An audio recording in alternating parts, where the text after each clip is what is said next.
thả tới tôi giờ của một ló tôi đại đại mất tổ sáng cần gọi đầu bên nông ok nhớ trong lúc rồi lại thì rồi to xía nó mà nó trong bể trống lúc rồi nó mà bao lúc bề phụ đi trả ta chỉ mà là phê hồ tiệt nhớ trong to xía thầu ú chỉ lúc rồi đã chỉ mua là chọc mông nhớ trong lúc rồi to xía nợ nhớ cho li à cậu tự gì nhớ trong lúc rồi to xía nợ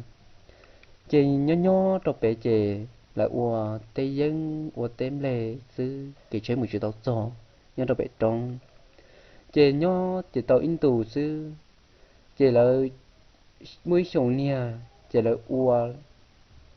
tế mua tế có lòng sau là chế tạ chỉ dân đã trời thì nhớ phải nó nếu chỉ mua cái chế là chỉ mua tế giả ua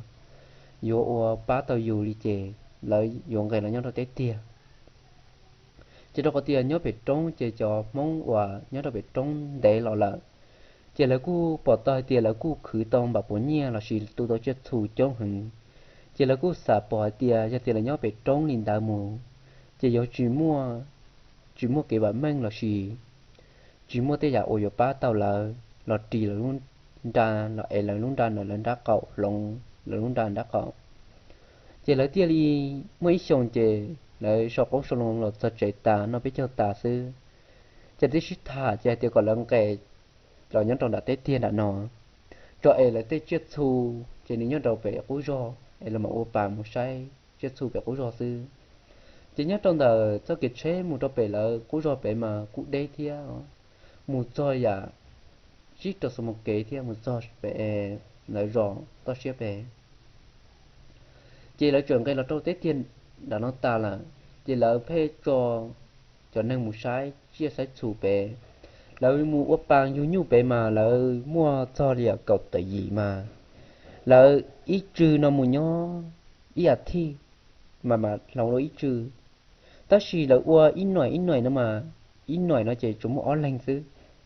chỉ ó lành một nhó li à ít nhó à thi chỉ mà li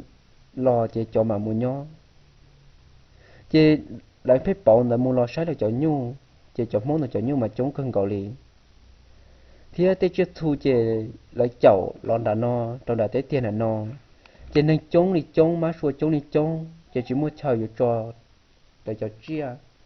chỉ là cho chia là nhá khuẩn đá khuẩn đồ sứ chỉ vừa nhúa lại chỉ là thế chỉ chậu để cho chia rồi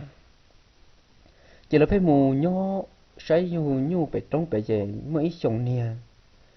chỉ mua ít tu giờ và mua xong tuần đàn giờ mua xong chỉ là cho mù nhó bị chỉ là phải mua té bốc cừ bú nhu là gì và té cỏ té là vô cái dùng bùa đi giả thôi là nhó thế ta chỉ là chỉ mua nhó và trẻ và nhìn nhó nhìn lúc vào lúc trẻ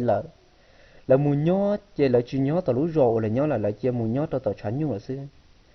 chỉ là sợ đời còn nhia vừa cà xì cho mù cứ cà xì cho mù ô tao lú người trẻ lo trọi thia rồi rồng nhó đâu bể nào chỉ là cho y mù yêu cái dùng bùa dùng nhu bể trẻ mới xong chỉ như giờ không xong là cho y mù lúa tới để té chuông cây nè chế bé chế thầu lỡ lo ta bé chế lỡ lo ta trong đã đấy thì là nó mà nơi y chỉ muốn nhó chế mua chia hàng mua cái chia cổ hàng chế là tiền li mùng nhó bé mà ít xong nó xứ là thứ sắm tua tàu cho chạy tụm bột té là gì đại mà là thứ tua tàu bé bao tụ đại té mà là cú xía cân ngọ là mùng nhó bé mà là chuẩn sai mà như kha chỉ giờ là gì chỉ mua xong như chị giờ mua xong là chọn mua lúa để tế chúng cái nó chỉ mua trong đời tế lợi trẻ yêu như là trong đời cho để tế nó chị nó cũng chỉ để hàng thia nên xây lúc nhiều trong chị la lúc mình cứ hà chị cho nhờ để tế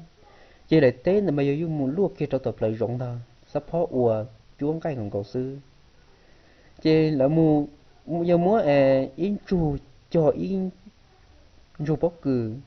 hỏi chị cho cả con tông cho một cho in chu chị nhớ tỏ chị lúc xí hở và lại tết ta để cho một cho bóc cừ cho con đông trâu tà mà bút tế thía đầy mà nó thành cơn gầu li lại tua xong đã xí lại tua tông đâu cơn gầu chị xong đã lại tua tàu cái đâu cần cầu chỉ là cú xía hàng chỉ xong tọt cá chỉ nha giờ muốn xong để đặt cá một lúa ít đây trong đặt cá thế trong cái tiền để tế giờ luôn là mà cú chịu trời thôi cún tàu thế cò mà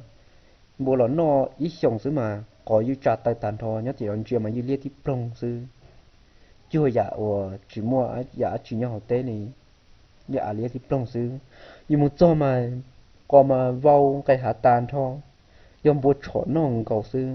hoặc tổ tế các tế tu tế mà nén bùa mà chưa dạ hậu rò sư chỉ trong tất cả chỉ ra để tiếp một lúa ít đai tròn đã cá tế ổi để tế cố chỉ giờ một lúa ít đai đã chua ngay thia chỉ nhó lúc xưa hỏi bóc cứ xía bóc cứ chết xía lại tài nó rồi rồi đó chỉ một xua mua tụ buồn bùa cô lần tỏ bóc cứ họ tụ buồn đài cô lọ đua bóc cứ nó thế chỉ giờ lo là chế là nó chỉ lo chỉ giờ cho in tôi muốn trâu bể ít lúc rõ chỉ cho muốn vô phỏng bự nữa nè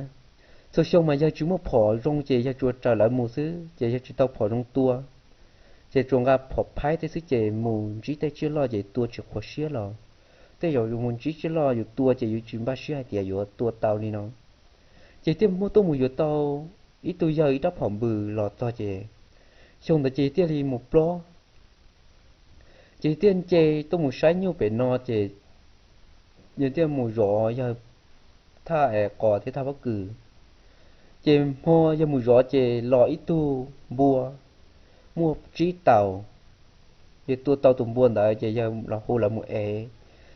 cho lọ kha sẽ phải no tà chê tàu mua trí trâu nú tàu cá chê trả cá mùi rõ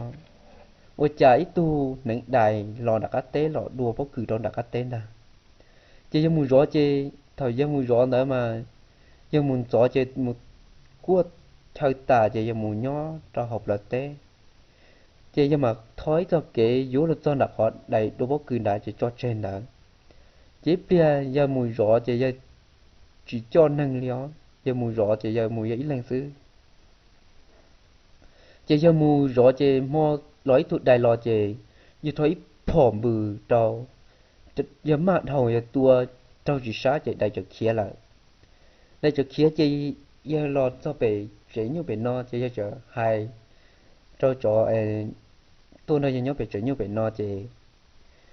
thằng đó lại chỉ cho áo thiết chơi lại cho y hu sợ tông một trâu lại cho đại rò nón đại lại cho đại rò tôi mua lìa bếp trâu lên gì áo tôi bể no thế chơi trâu lên chỉ là cho ít bác áo thiết là cho một tàu này đại đó chứ tàu này đại đó trên đại nó mù trâu nào cứ hai chỉ tiên xanh lúc trống rồi sát tí vậy nè đại cho một nhó tàu lúc hỏa hạ ổn đông tre và để chia tàu lúc hỏa hạ tàu mà chia cân gòn hàm đông tre bao lúa họ hạp lợ đau cân gòn liền tàu lúc cứ hai tàu mà lúc sẽ hỏi chỉ mua uống nó mà đại mà với sự đua lợ với sự chết là lầu chỉ là một số tổ chỉ là đây nên hiện đại chỉ là ca đấu tổ lúc vợ hạ tổ là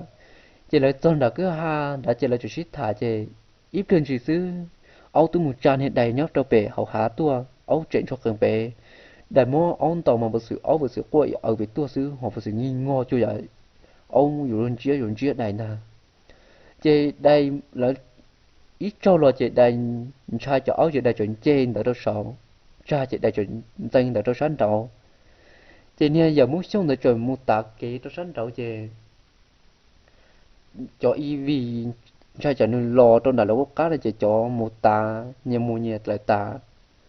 trên chỉ thằng đó chỉ ok là rồi ông tỏ chưa chia chỉ là chỉ mua ok là ít bá là chỉ tôi mua to cái lý cha là mua tôi mua chậu lý cha là mua là phải cái nhà mua nhà tà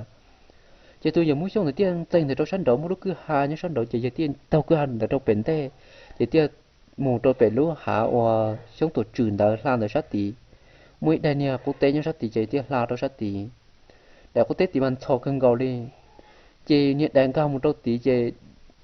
áo mù tí chỉ đầy theo áo xin tàu tí chỉ đầy mỗi áo mò chỉ mò áo là trưởng đã cứ hai đã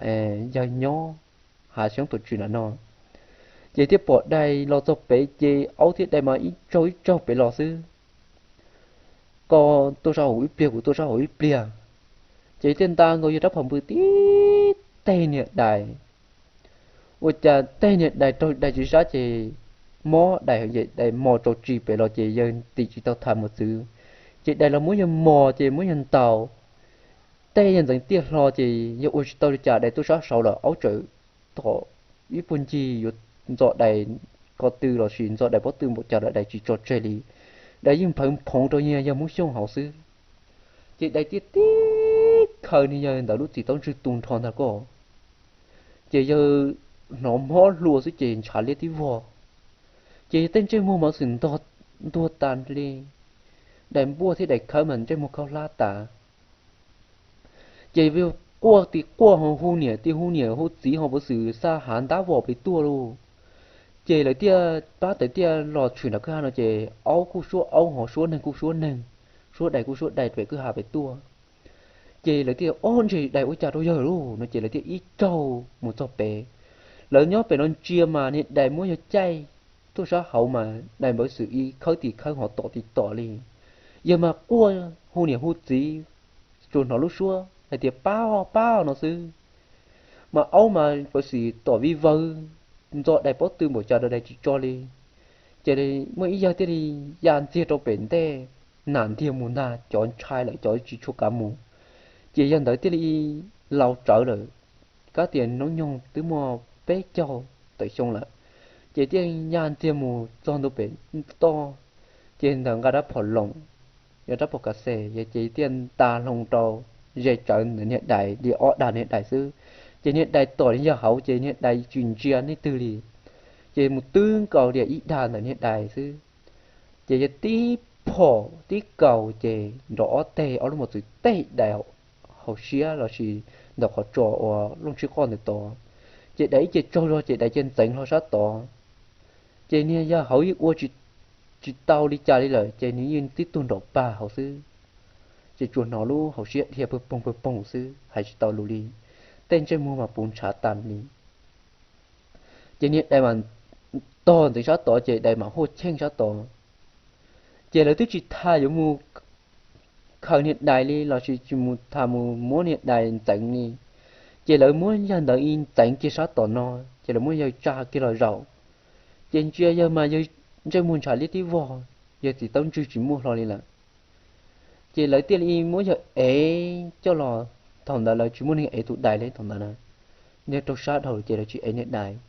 hiện đại tua đó là trên hiện đại nhóm đẳng là chỉ ấy nên lò xứ cho nên ấy nên nâng qua nên giống muốn xong là cho số lúa trẻ nhiều nhiều trẻ hu số tông tròn đã rồi chỉ là tua ít ba đã tua thế chỉ là tua ba mỗi nhân là ấy một tròn đã rồi chỉ số ba đã chỉ là tiếp một ấy tụ đại rồi chỉ thầu tua hiện đại lon chỉ là tua hiện đại đã xứ vào giờ chỉ tao nó hiện đại đánh cái lý cho có thể đại một nhát tổ sát hơn cầu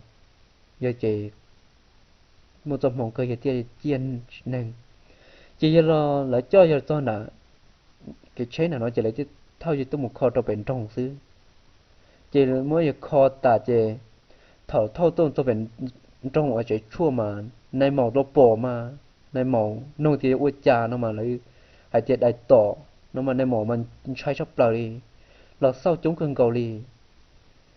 thế là muốn chuột tàn thò mà trồng sai cơn cầu lên những trái mùa mà đại mới những gì tao chú tỏ tuôn thò là na như chúng một gì tông chưa li chỉ mới giờ kho tao rong chỉ ta chỉ nói giờ cũ rồi muốn cho xia nhau thế ta xia chỉ tông chưa chỉ mua đi là như bỏ lúc còn chưa đủ lđủ là chứ đủ chỉ chân chịu chỉ mua đi ta chỉ nói giờ trời muốn cho xia nhau giờ trời nhau trong đã lúc rồi đã giờ cái chế đã chỉ ra cũ thả là sự cũ bia cho nó chỉ là sợ nó xứ ra nó mà nếu mua thì tiền nếu tụi dạ muốn xong là một tụi đại đại muốn tỏ thì tao cho tù nè chứ nỉ nói giờ chỗ nhớ trong đã lú rọ hoặc là thì rọ cái chế giờ chỗ nhớ đã ta chỉ thầu giờ trong để ta chè giờ cũng chơi một đó lại giờ cũng chỉ một đó đi lại chỉ cho cụ bia là chỉ cụ thả chỉ là sau nó chứ và cụ tập bao tập bỏ mình chỉ nó cụ chụp bia lú lú nó đâu biết tấm lòng ok lợi dễ đâu biết sợ đâu tấm lòng xứ chê thọ có bé số lên số tù chuẩn chỉ cho cái nó cá nhân rồng